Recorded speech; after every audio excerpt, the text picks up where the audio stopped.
You see that dirt-like trail along the kitchen wall? Come, look at this mold. And the bathroom wall is sweating. But didn't we just have pest control here last month? Drilling the whole house? That's surface work. Call Pest for sonar check now. The L5000 acoustic detection system pinpoints hidden leaks behind walls and under floors. Non-invasive. No more drilling guesswork. Call Pest at 876-592-3988. That's 876-592-3988. Pest Limited, protecting what matters.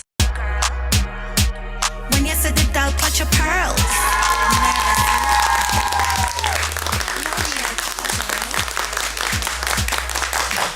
All right, so welcome back to Daytime Live. She's known for her powerful moves and versatility, but renowned dancer and choreographer Kimiko Versatile is now facing a new challenge. Diagnosed with osteoarthritis, her passion and livelihood have been threatened. She joins us to share her journey, find a new sense of normality. Welcome. How are you, my love? I'm good. Thanks for having me. You're Thank welcome. you.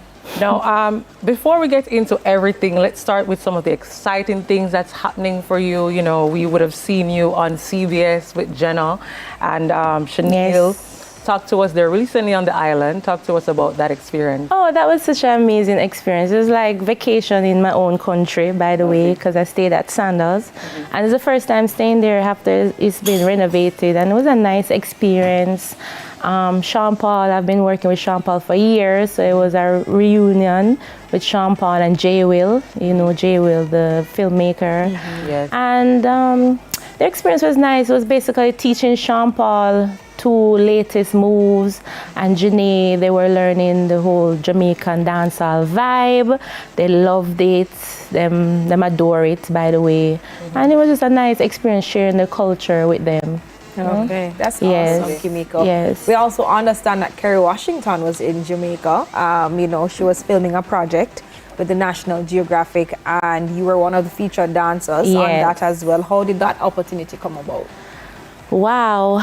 Basically, Shamara is the choreographer, and she reached out to dancers that she think could nail the whole project. Okay. And that's how she reached out to me. And it's a secluded project that we can't really talk about, but it was amazing. Kerry Washington came to Jamaica to basically connect back to her roots, knowing that her mom, I think, was Jamaican.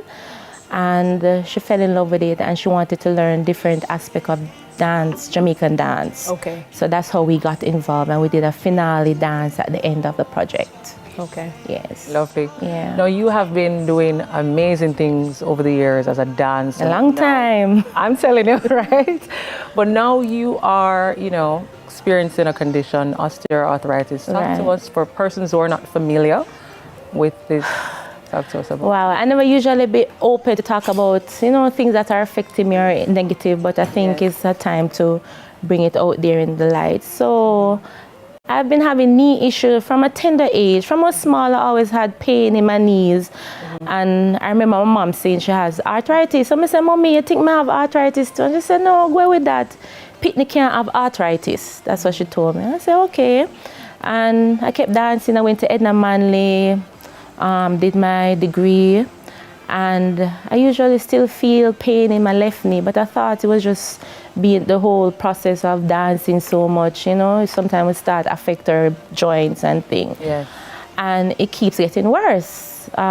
Start touring the world every year, and each year it keeps giving me a lot of pain, inflammation, my knee starting swelling, it's holding fluid. And I mean, I'm dancing at the same time while I'm feeling pain, and I'm always say, when the music hits, you feel no pain until after. Right. You understand? And last year I did like my 10th Europe tour, and I was in a state where I couldn't move so much. I was feeling excruciating pain, swelling.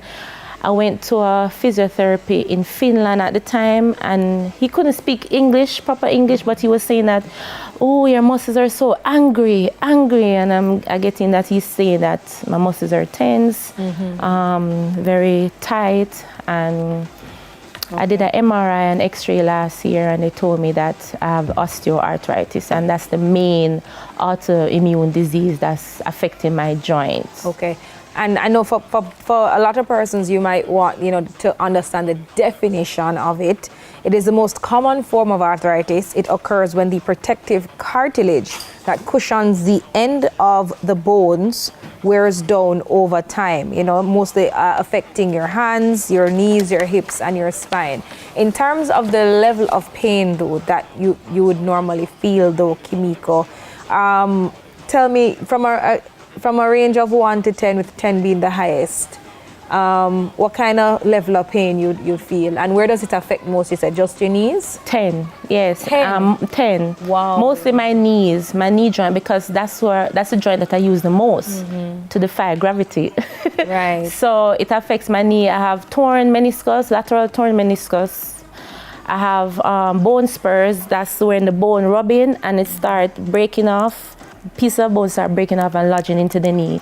So I call that's bone spur. I have a lot of fluid in the knee because the body, the body protects itself naturally. So the fluid comes in the knee to help with the friction. Yeah. But yes, I have to keep doing physiotherapy. I have to hit the gym. My muscles, tendons, and tissues are exceptional, by the way, because of gym. But if I wasn't gymming, it would have been worse. Yesterday I did acupuncture, I did cupping, massage, the whole works. And it is expensive to maintain. So the next level for me is to actually do a surgery. So I was running from surgery all these years, but it comes down where I need to do it because it's a bone-to-bone situation. Now, you have been teaching a lot of classes, so how has this really affected what you're doing now? Because are you able to teach the classes? Are you able to? I am always effective when it comes on to teaching because I learned from my teachers back at Edna Manley. I used to have some older teacher that probably couldn't dance as much as they used to, but they were very good in telling you what to do and show you. And then I'm trying to use that form of teaching in my classes now where I instruct them. They are more familiar with me now. I don't think I need to prove myself anymore after all these years. So I can more instruct, tell them what to do, show them a few times, and they do most of the work. I don't need to exalt myself anymore because people know me. I've been representing Jamaica for years, worldwide. People know what I'm capable of. They know, they see my work. So I don't think I need to prove anything to anybody right now. So I think I'm at the professor mode now where I can say, do this, you remember, watch the dance, and if they don't remember, I show them. And I also use other students in my class to help execute it and fix them if I need to. So I have to be, using the dance pedagogy to do so. Kimiko, have you ever found yourself like breaking down and crying as a result of what you've been going through now and how it has affected your life and your way of life? How do you manage to keep your spirits up? Of course, all the time, we're all humans. We're not perfect, and we all have our cross to bear. And I always say, how can I turn negativity into something positive? I'm always a positive person. I always coach people and advise people in a positive way. So why can't I do that for myself? So that's what I do. Of course, I break down and cry a lot and ask God, why me? But I think it's also a way of change. Change is come in different forms. And growing up now, I'm 38. I've been dancing from a tender age of 3. So that's 35 years now. Wow. And I think I'm at the point where I need to maybe transit into something different. I'm also a beauty esthetician. I definitely went and did a course in that, get my certification for that because I love beauty overall. And I'm saying that, all right, having issues with my knee, what else do I love to do? What else can I do to rally back on when the knee start get problem? So I went ahead and did my beauty esthetician course. And I also do different businesses. I have an Airbnb, and I'm also going to more tourism where I do excursion, dance and excursion. So I try to find positive ways in how things can work for me and doing things that I love. Although I'm a dancer and a choreographer, I also still do these things. So if I can't dance no more, I can still do my business and Yeah. so I just try to stay positive, because at the end of the day, life isn't perfect. Everybody's going to go through something. It's what you make of it. Most You know, definitely. so that's Right. me. So you mentioned earlier that you are currently undergoing physiotherapy. Yes. What is the process? How is that process going, and what does it look like? The process, it was easier for me being in Kingston, because my physiotherapist is in Kingston. Big up Dougie, by the way, from Terry's Physio by Terry's. And since I moved to St. Anne, I'm further away from him, but I'm not so interested in going to any other physiotherapist, because Dougie has been there from day one, from I have the problem till now. So he knows my body, he knows what I want. But he referred me to a physiotherapist in Pineapple, St. Anne, that I'm going to try out. And I said, Dougie, if I'm not feel as how I would feel after you, I'm coming back. So the challenge is to get to Kingston. It is very expensive. It's like $10,000 on toll and gas for go come Kingston. So to do that like every other day, so it's That's a lot of money. it is a lot. Yeah. And you have the GoFundMe taking place now for persons who want to support it. Tell us all about that before we go. Yes, I have a GoFundMe it's on my Instagram profile. If person wants to check it out, and it's basically helping me to raise money to do the surgery, hopefully in Germany. Out here, I could do it out here, but the support from our government or government entities is not so credible for us as dancers and choreographers in Jamaica. Yes, I have, and they have denied me. The insurance company have denied me, and I think it's because I am being truthful on my application, saying that, hey, I have a knee issue and I need help, insurance, and they denied me. And that's kind of the norm in Jamaica. Most times you have to lie on your application or so to actually get through with certain things, which is sad. So I'm using my international platform and network to try to get it done in Germany. So I have an interview on the 29th of September. I'm going on my first world tour, by the way, at this point of my life where I'm at my lowest.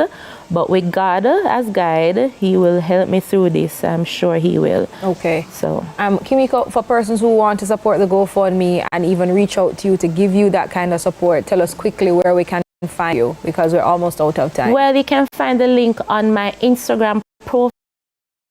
It is simple and easy. Just click the link and it sends you directly to the GoFundMe funding. All right, Kimiko. Thank you so much for joining us this afternoon, and we wish you all the very best. Thank we hope you. that you get the support that you need to get the surgery done, and you will come out even more successful and on top than. Okay? Thank you. So we do want to wish you all the best. All right. Thank you. All right, guys. We have some breaking news here. Dolly Parton, who rose from humble beginnings to the greatest heights of American music and became one of the country's most philanthropic, unifying and beloved stars, died in Nashville, according to a family statement, at the age of 80. The statement attributed to her nephew, Bran Seaver, who said that Parton died peacefully. A small private service will be held for her close family, the statement added as well. All right? So don't go anywhere, guys. We have lots more coming on Daytime Live after the break.